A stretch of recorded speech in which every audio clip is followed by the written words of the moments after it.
Good evening, students. Am I audible? Good evening, sir.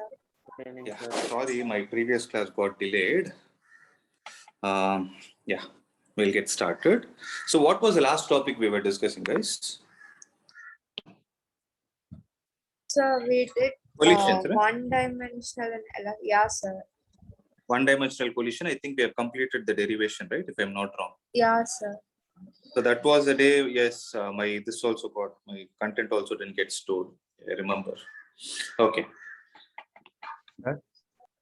Please tell me. Sir, So I we have a saw. doubt, Tell me. but it's from motion in the plane. Motion in a plane. Can we have it at the end of the session or personally? Okay.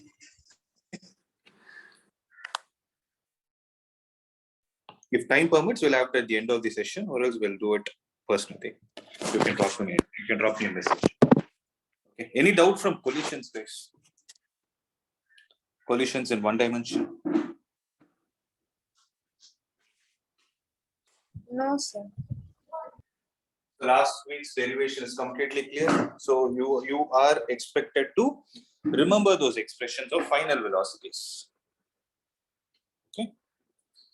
What we dealt last week was all about one-dimensional collision, guys. Okay.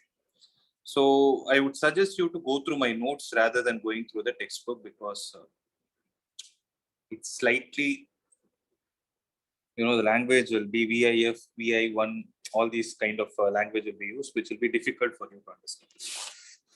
Okay, so you can just go through the notes which I gave. Secondly,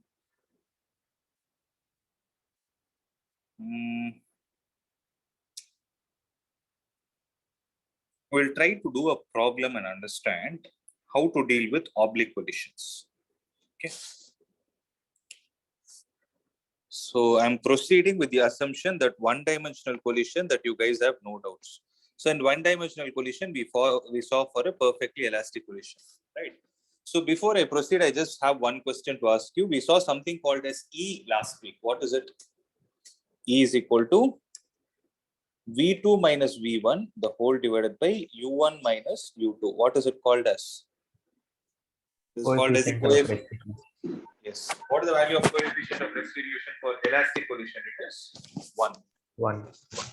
For inelastic, it is less than 1. For perfectly inelastic, it is going to be 0. Yes. Because they will stick and move. That is perfectly inelastic. Okay. This is one-dimensional collision. Now, there is something called as oblique collision also. What do you mean by oblique? Oblique means they are meeting at certain angle, or they can move along the same line of impact. After collision, they are moving at some, they are moving in some random direction. So this can also be called as two-dimensional collision. Okay. The best example is this diagram. So let's take this diagram into consideration.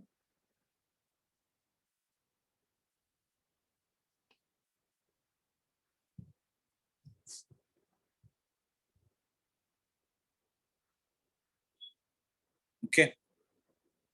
So in this, from the diagram, what we will do is,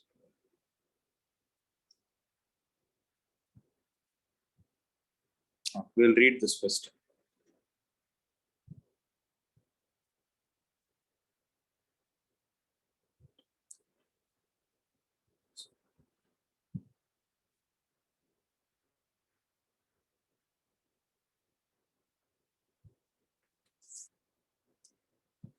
Consider the collision depicted in the figure 6.10.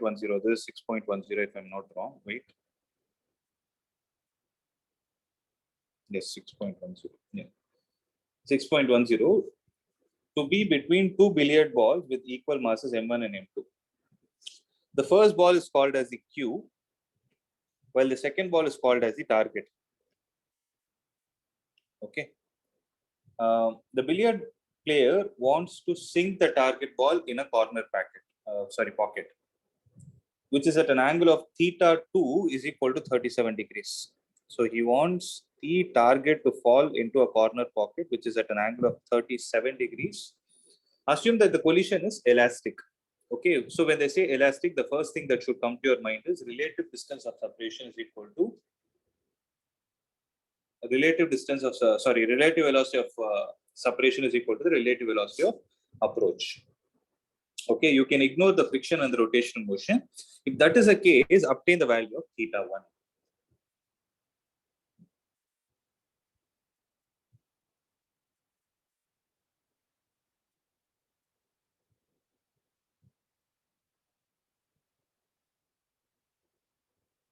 So how to do this? So when you see elastic, apart from the coefficient of restitution, what comes to your mind? Linear momentum conservation and kinetic energy conservation, correct? Yes, sir. So in linear momentum conservation, whenever you're writing it, whenever you're dealing with vector quantities and the angles come into picture, this is where you need to be very careful. That is the place where you need to go with the resolution of vectors. So what I'm going to do is linear momentum, initial linear momentum along x direction is how much? M1, I will take this as u and I will take this as 0. I will take this as v1 and I will take this as v2. Okay, I hope that is clear, right? So m1 into u plus m2 into 0. Accepted this. Similarly, what is the final momentum of the system along y direction? Sorry, x direction. It is m1 into this v1 can be resolved into component. What is this component? V1 cos theta. Very good. And this will be v1 sin θ1. So m1 into v1 cos θ1. Similarly, p initial along y direction is how much? 0. P final along y direction is how much? Wait, I missed something. P final along x direction is m1 v1 cos θ1 plus, tell me guys, m2 v2 cos θ2. Why? Because v2 also can be resolved into two components. This is v2 cos θ2, and this will be v2 sin θ2. Guys, accepted? Yes, sir. So Okay, P sir. final along the y direction is going to be how much? So this is where you need to be careful with the sign. So I added these two because they both are in the same direction.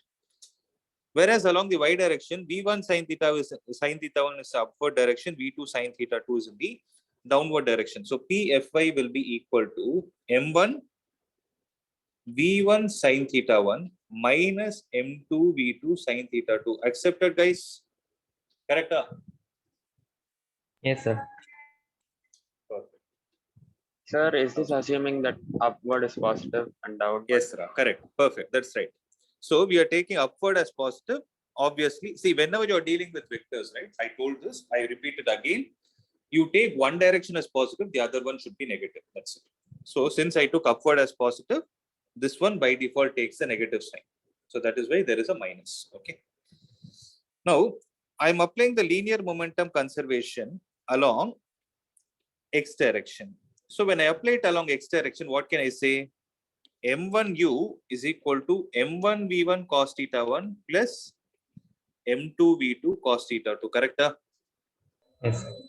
Similarly, linear momentum conservation along y direction is how much? m1 into 0 plus m2 into 0. Actually, it is 0. I need not write it again. It is 0 is equal to m1 v1 sin θ1 minus m2 v2 sin θ2. I hope you guys are copying it along with me. So from this, I can write m1 v1 sin θ1 is equal to m2 v2 sin θ2. Let me call this as equation number. Please make a note till this point, guys.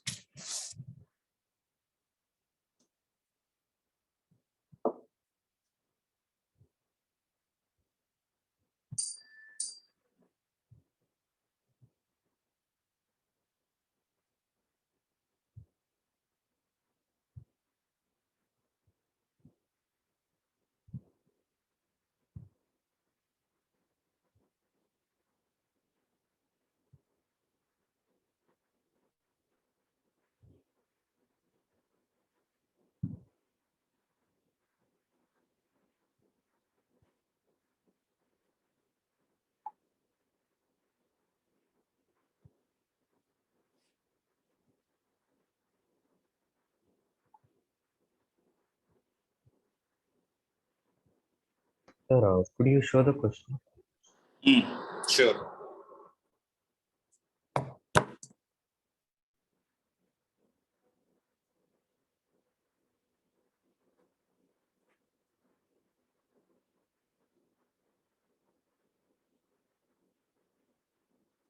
Sir, what do they mean by rotational motion here?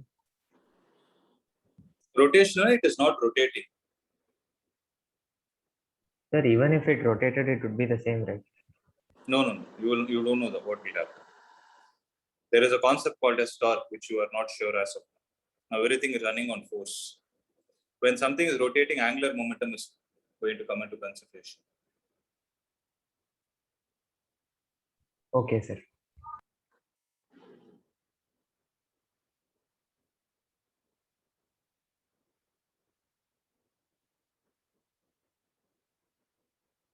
Please copy it.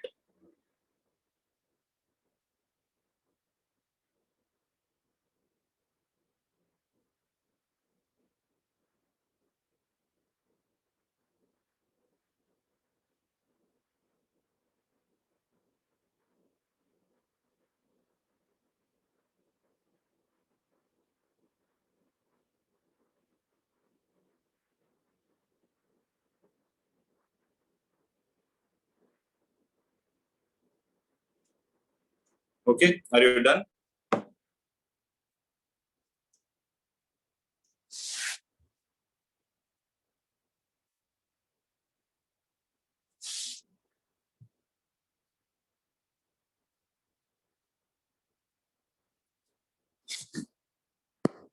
Shall I proceed?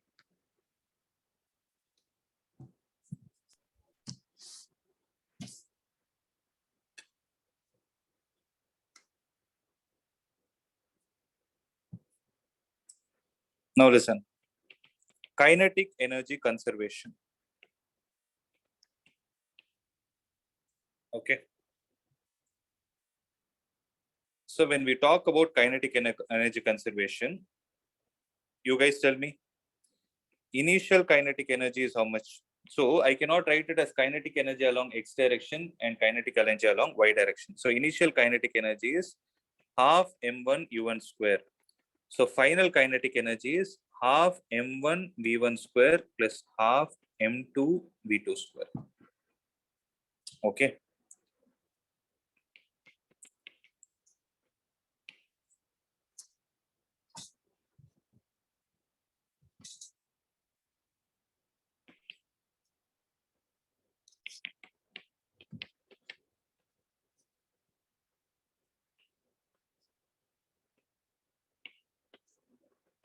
Is equal to half m1 v1 square plus half m2 v2 square. Correct? So here, if you observe, I didn't write it as v1 cos theta 1, v2 cos theta 2 because I need not resolve it into components. Kinetic energy is a scalar quantity. So I took the overall value into consideration.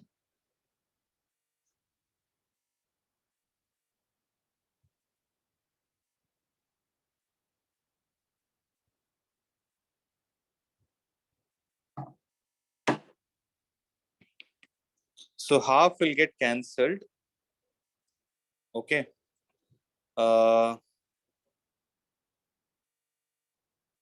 Since they told both the masses are same, right? Yes, sir. Okay, Identical. then yeah, I missed that point.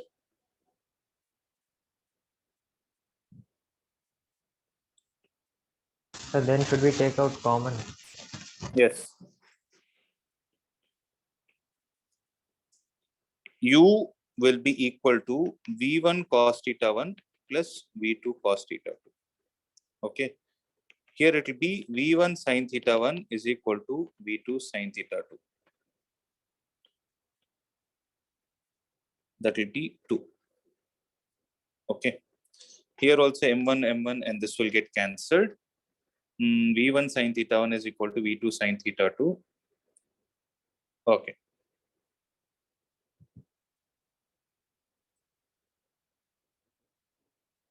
So u1 square, what is u1 square or u square? No, there is no u1. There is u square.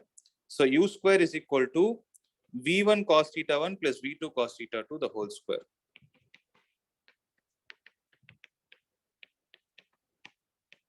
Is equal to V1 square plus V2 square.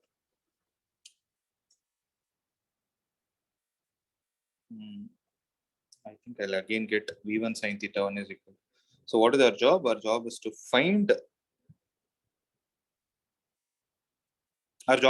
theta 1 or theta 2.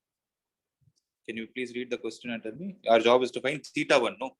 So to find theta 1, what we can do is, from this, can I say sin V1 is equal to V2 divided by V1 into sin theta 2 divided by sin theta 1. Sorry. V2 into sin theta 2 divided by sin theta 1.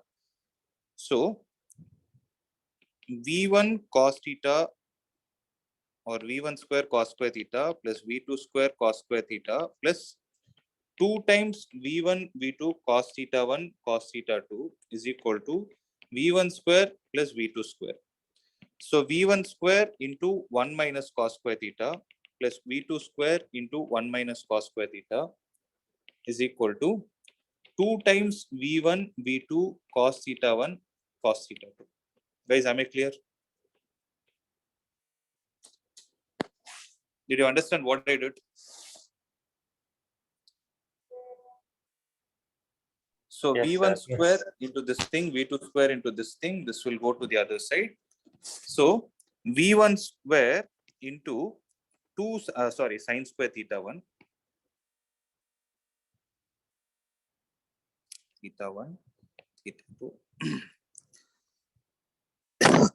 sin square theta 1 plus V2 square into sin square theta 2 is equal to 2V1 V2 cos theta 1 cos theta 2. Okay. So, but we don't need sin theta 2. So, in the place of V1, in the place of V1, can I write it as V2 sin theta 2 divided by sin theta 1? V2 sin theta 2 divided by sin theta 1, the whole square, into sin square theta 1 plus V2 square into sin square theta 2 is equal to. Sir, shouldn't it be minus 2 into V1? Engada? Oh, it should be minus actually. Thank you. Minus 2 into V1, what should I write? V2 sin theta 2 divided by sin theta 1 into V2 into cos theta 1 cos theta 2. So V2 square and V2 square will get cancelled. Sin square theta 1 will get cancelled. Sin square theta 2 plus sin square theta 2 is equal to minus 2 sin theta 2 cos theta 1 cos theta 2 divided by sin theta 1. I think I'm missing something because you'll not get an expression like this. Sir, could you scroll up a bit, sir? Yeah. Is there anything that I missed? Sir, I think there won't be any minus. It's not about minus sign. It's not about minus at all. No, this will go to the other side, no? Yeah, no, sir, the other two only will go that side, sir. This will stay there. Correct. There is no minus sign. Okay. There is no minus sign. Keeping the minus sign aside also, there is some mistake in this.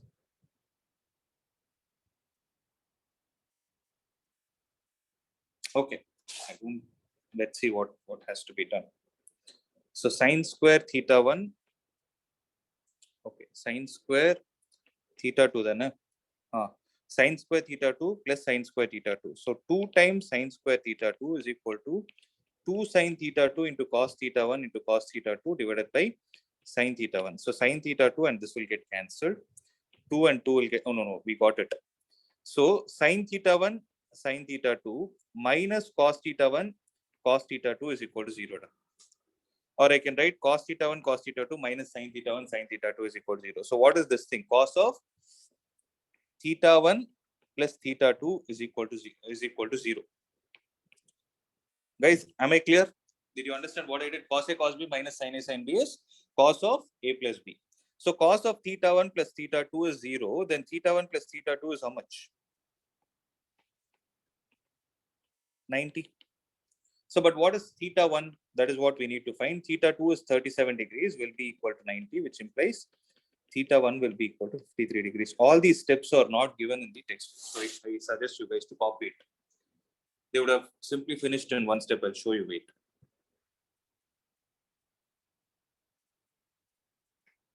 See, comparing equation 6.32 and 6.33, and they would have finished it.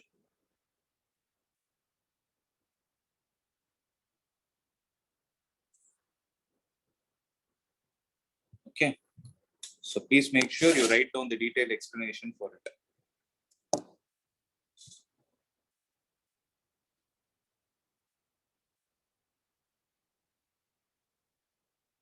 Sir, can you stop?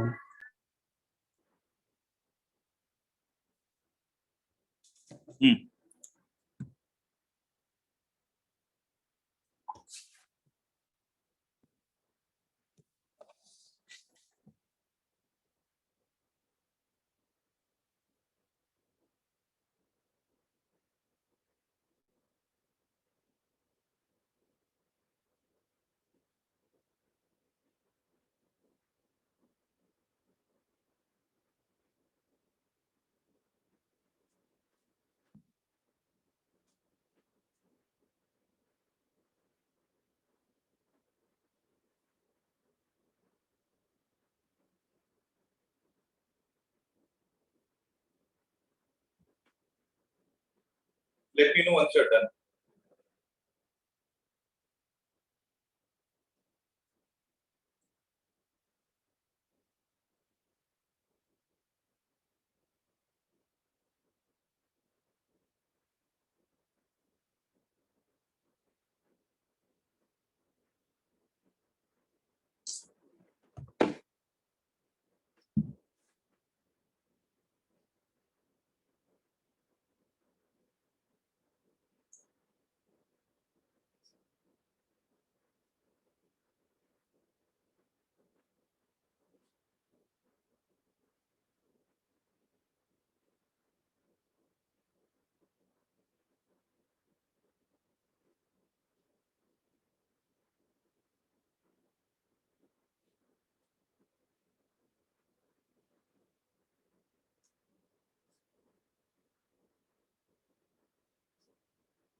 Let me know once you're done, guys.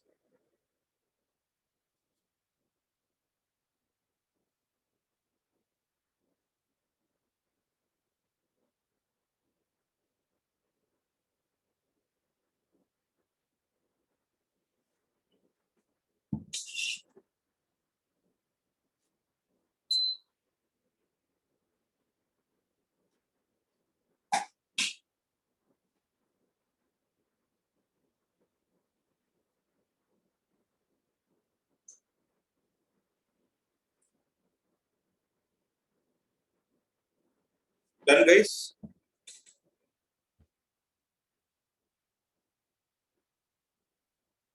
Sir, can you show it? Yeah, you're writing, huh? Please write.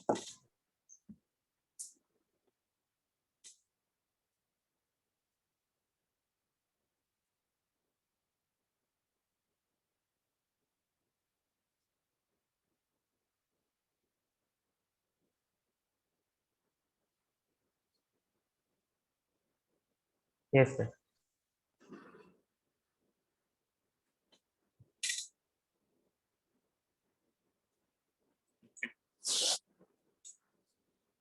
So let's try out this problem.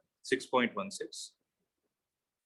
Two identical ball bearings in contact with each other. So the answer to this question, you can get it if you look at the special cases which I told you in the previous class.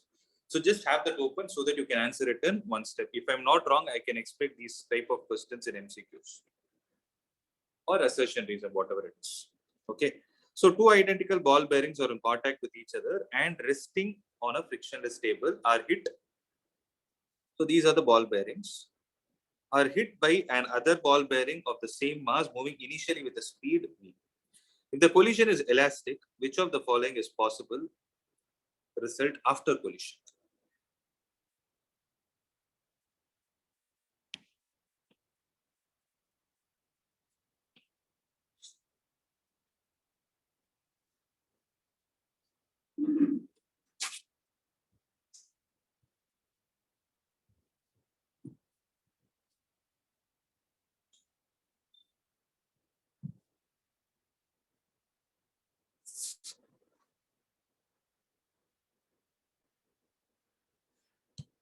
So if the collision is elastic, which of the following is a possible result after collision? Sir, When the second first one. object, how did you say?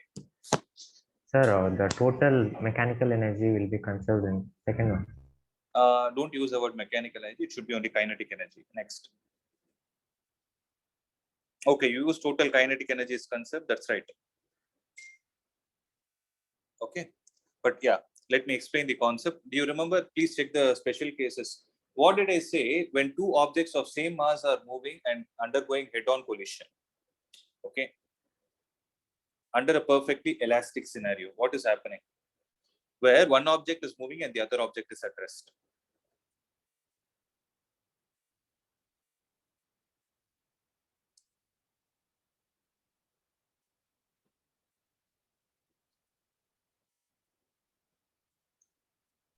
Sir, velocity of first object will become 0 and velocity of second object will become the initial velocity of first object. Yes, we'll take the velocity of the first object. Correct? Now look at the second scenario.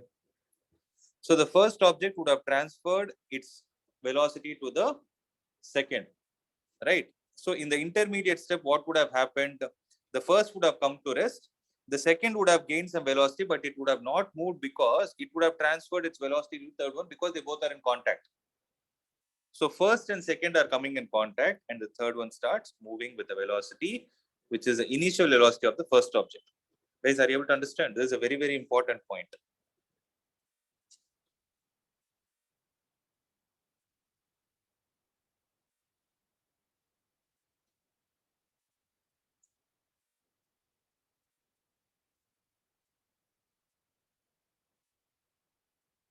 Sir, So look. sir, in this, if first ball and second ball both were projected on the third ball, then what would have happened? With what velocity? In the same velocity. Okay. So your question is this. First object is with velocity v. Second object is also its velocity v. Third object is at rest. Correct?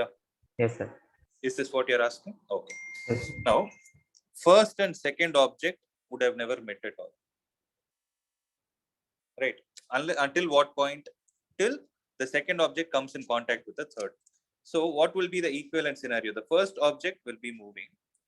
The second object would have come to halt after transferring its momentum to the third one, and the third one starts moving with a velocity v. Then what will happen? The first one will come and hit the stationary second ball. Then you tell me what would have happened. First object would have come to rest.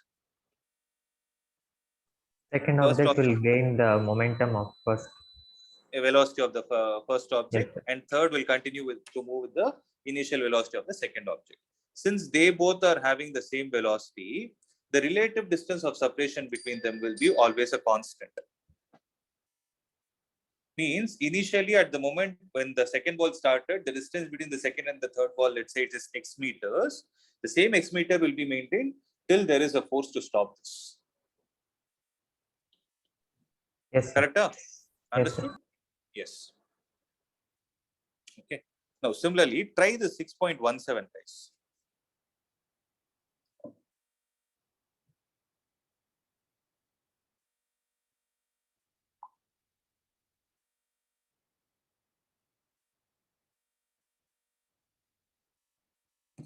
So a bob of a pendulum released from 30 degrees to the vertical hits another bob of mass m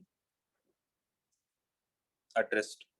How high does the bob raise after the collision? You can tell again. So by the moment the bob comes here, it would have had a velocity in this direction. The bob and this object which is placed on the surface are having the same mass. Now what would have happened? Just now we discussed. So when the bob is going to come like this, its velocity will be in this direction, guys. Means the scenario will be in such a way, this m and this m are such that this is having a velocity v, whatever it is. This is of mass m, this is of mass m. Now what would have happened? This would have started moving and this would be coming to instantaneous rest. So how high does the bob A rise after collision? What is the answer? 0. Why? Same logic. Are you guys in agreement or not? Yes, sir. Right? Yes.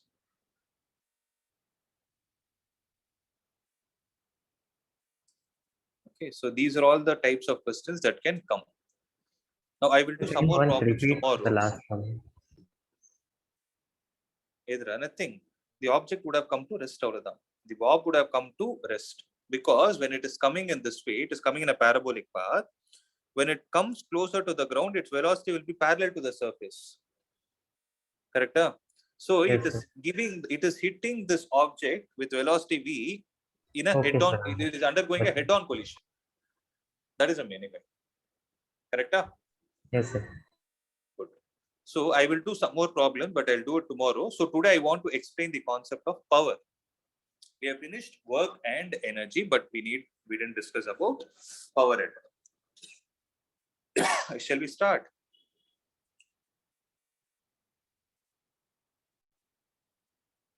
Yeah. So what is power, guys? This is already a known concept to you guys. What is power? Power is Work done by time. the rate of doing work.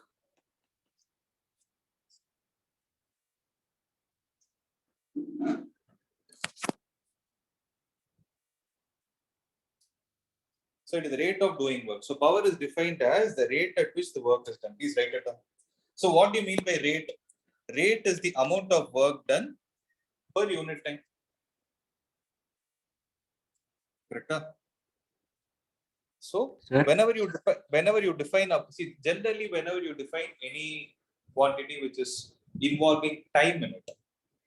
Okay. So when I say time, whenever you're defining about rate, see, for example, if I use the word rate of change of displacement, right? What comes to your mind? Differentiation. No. When I say rate of change of displacement, what is the definition? Rate of change of displacement is a statement. That statement is the meaning of which term? So which term is defined as the rate of change of displacement? It's velocity. Correct? Huh? So if something displacement is changing with respect to time, if you use the word rate, correct? Huh? Then we are defining two types of velocity, average and instantaneous. Accepted. Similarly, if I talk about the rate of change of velocity, that's called as acceleration. For acceleration, we are again defining average acceleration and instantaneous acceleration. Correct? Yes, sir. Right. In a similar way, if you observe, power is also a rate of something, rate of doing work. So as I told you, this is the logic used in physics. Okay. Wherever there is a physical quantity that is changing with respect to time, there are always two variants of its existing. So what are the two variants that will exist with respect to power? We can call it as average power and instantaneous power. So the average power of a force is defined as a ratio of work done to the total time taken. See, wherever you talk about average, right? Total divided by total. That is the meaning of average. Okay. Similarly, can you guys tell me what would instantaneous power be? Instantaneous power would be the rate of doing work at a particular instant. So generally instantaneous power is represented as TIN. About instantaneous power, right? You will not read it much this year. You will read it about it in 12th. Okay, under a concept called as alternating current. There you will discuss about it. Till then, we will not be doing much of differentiation and all those things. But the main point that I wanted to stress on is, see, is the first point clear? Physical quantity involving the term rate will have average and instantaneous. So let's take it like a checkbox. Are you guys clear with this point? Is it registered in your mind? Yes, Yes, or sir. no? Yes. First. Secondly, whenever you talk about average, it is a total work, total of something divided by total of something. That is the second point. So thirdly, whenever you talk about instantaneous, you have to differentiate it. Okay. Because whenever you talk about instantaneous value, you have to find something at an instant. The only mathematical tool that is available is differentiation. Whereas when you need to calculate the average, you will take the slope. Because this will happen for a steady state or something. You will find the slope by using the mathematical expression y2 minus y1 by x2 minus x1. Whereas you find the instantaneous value, you will differentiate it with respect to it. Okay. So the work done by a force for displacement, if I take that as dW, so we know that dW is equal to F vector dot dr vector. Sorry, dW is not a vector quantity, right? So when it is F vector dot dr vector, can I write power is equal to F vector dot dr vector the whole divided by dt? So F vector by dr vector will be equal to F vector dot v vector.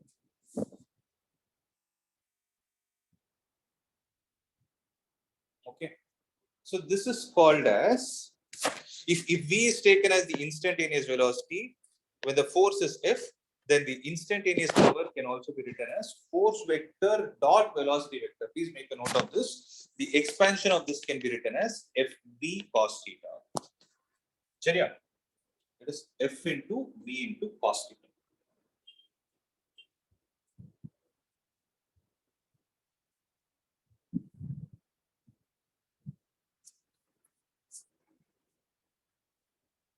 Clear, guys? So, since power is the rate of doing work, work is a scalar quantity, and obviously time is a scalar quantity.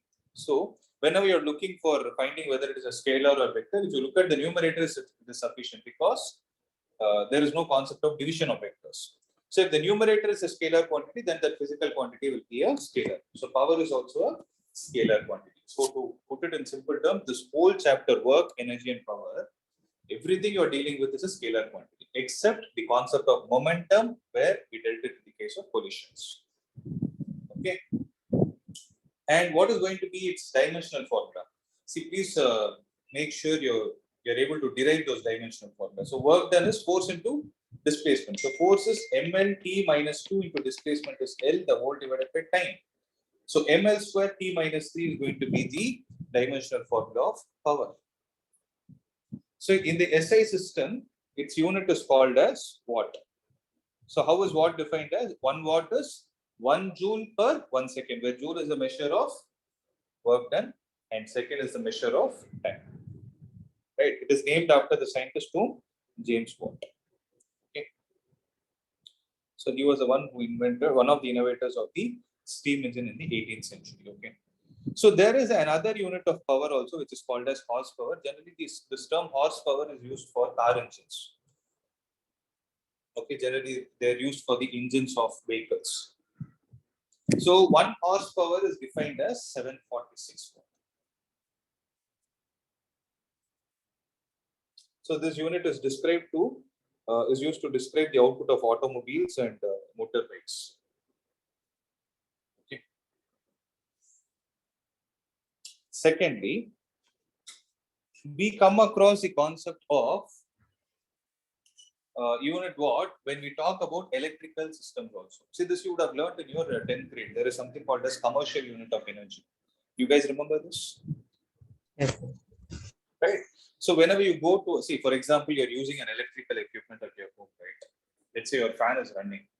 So for the fan which is running, it has a power rating, in the sense, whichever fan you're putting it in fast mode or slower mode, in whichever speed, between 1 to 5 you are putting, depending on that, the consumption of that energy will be taken from the electricity board, right? Based on the number of hours for which you run, you will be paying some amount to the government, right? In the name of electricity bill. I hope you guys know this fact already. And that electricity bill, mostly what we do in a layman point of view, what is the term they use? They say these many units of current is consumed. But what is the actual unit that we are trying to talk about? What is the unit we are trying? Guys, first of all, tell me, do you guys have knowledge of this? Have you heard this, or am I telling something new to you? Did you ever discuss, or have you heard a discussion like this, like your parents saying something like this? These many units of power energy is consumed. They use the word units. What is that unit? Raghav, you told something. What is it? Kilowatt What is the hour. unit there? That's right. It's always measured in kilowatt hour. See, for example, you take a 1.5 ton AC. Generally, it consumes 5 kilowatt hour in 1 hour. It actually works on its power rating is 5,000 watts. Means if an AC is running for 1 hour, how much is the power consumed by it? 5 kilowatt hour. Means you need to pay 5 into whatever is the amount charged for 1 unit. So that is why we call it as commercial unit of energy. So they have given an example, say a 100-watt bulb, which is on for 10 hours, uses 1 kilowatt hour of energy. Right. So what is the relation between kilowatt hour and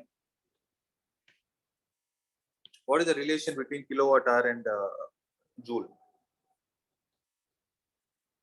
By the way, I want you guys to understand one thing. Kilowatt hour is not power, it is energy. Okay. 1 kilowatt hour, 10 power 3. 1 watt is joule per second. Hours is 3,600 seconds. So it is going to be 3.6 into 10 power 6 joules. So 1 kilowatt hour is 3.6 into 10 power 6. Okay. So as I mentioned, kilowatt hour is the unit of energy and it is not for power. Shall we try out one problem, guys? So it's actually a simple problem. Sorry, can you come again? What is the doubt? How is kilowatt per hour not power? It is not kilowatt per hour, it is kilowatt hour. Kilowatt Okay, into hour. sir. Kilowatt Okay. is power. Power into time is work done, energy. Okay. An elevator can carry a maximum load of 1,800 kilogram, where it is the mass of the elevator plus the passengers. Have you ever seen this kind of a message or a sticker inside an elevator? They'll say maximum load. Yes, sir. Right? Yeah. So if you have not observed, try to do it next time. Is moving up with a constant speed of 2 meters per second. The frictional force opposing the motion is 4,000 newtons. Determine the minimum power delivered by the motor to elevator in watts as well as in horsepower. So how to proceed? So for a person standing inside, so see, determine the, okay. The lift is moving upwards, correct? Moving up, correct? Okay. So to move up, the engine has to, or else what should happen? The motor should apply a force in the upward direction, right? So that should be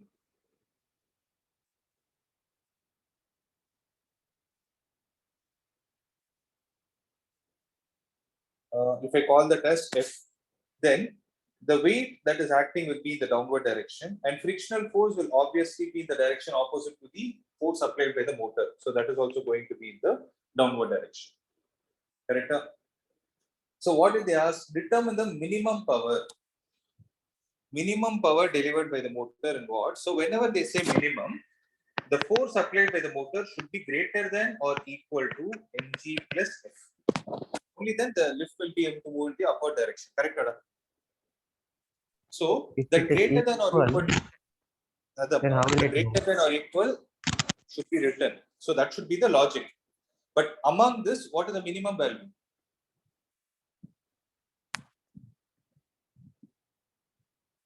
So I understand what you're Will be saying. equal. If F is equal to mg plus F, you're trying to say that the whole system will be at rest, correct? Is that what Yes, you're sir. saying? Yes. No, that will Equilibrium. not happen. So whenever we say minimum in physics, right? The difference between these two values will be very, very, very, very small. It will be some 0 into 10 zeros and then 9. That they can be approximately equal. Okay. If I have to give it more specific thing, I should say it is approximately equal to this one.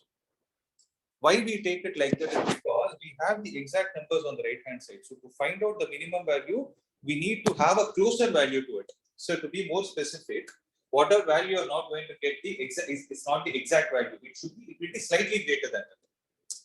But this should be the minimum value you need to ensure so that the lift is able to move in the upward direction. You will at least try to have some precise value. That is the reason why we write equal to. Okay, you'll see this kind of a scenario in many places. In gravitation chapter also we'll be seeing this kind of a scenario. So have it in your mind whenever I use the word minimum. Am I clear? Yes, sir.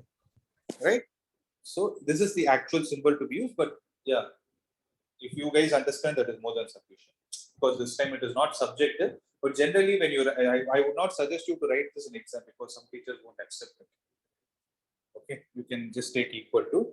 So what is mg, guys? Mg is, I'm taking G as 10, okay, 18,000 plus the frictional force is 4,000. So it is 22,000 Newton that the motor has to supply to make this elevator move with the speed of 2 meters. So power, minimum power delivered is force into velocity into cos 0 degrees, because force by the motor is in upward direction, velocity is in upward direction, cos 0. So force is 22,000 into velocity is 2. So it should be 44,000 watt. So it should be 44,000 watt, and divide that 44,000 by 746, that will give you 59 horsepower. Sir, how is it cos 0? So cos 0 because the motor is applying the force in the upward direction. Correct? That is the direction in which the lift is moving. And the speed is also in the upward direction, 2 meters per second. So they both are in the same direction, so it should be cos 0. Got Yes, it? Yeah.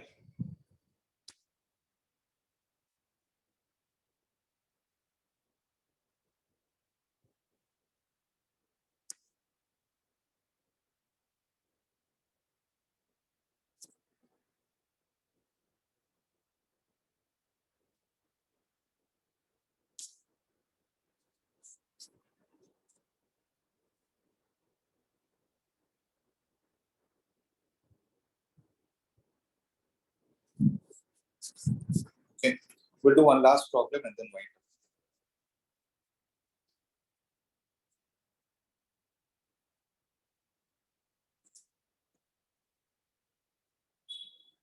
So let's try this point.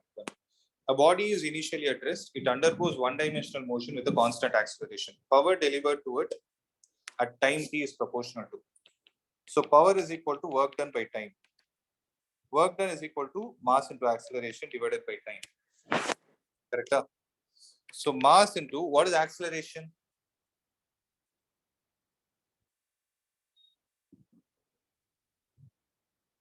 It is v minus u divided by t. So m into, the object initially started from rest. So v divided by t by t. So how much will you get? mv divided by t square. This is power. But what did they ask? It is proportional to what?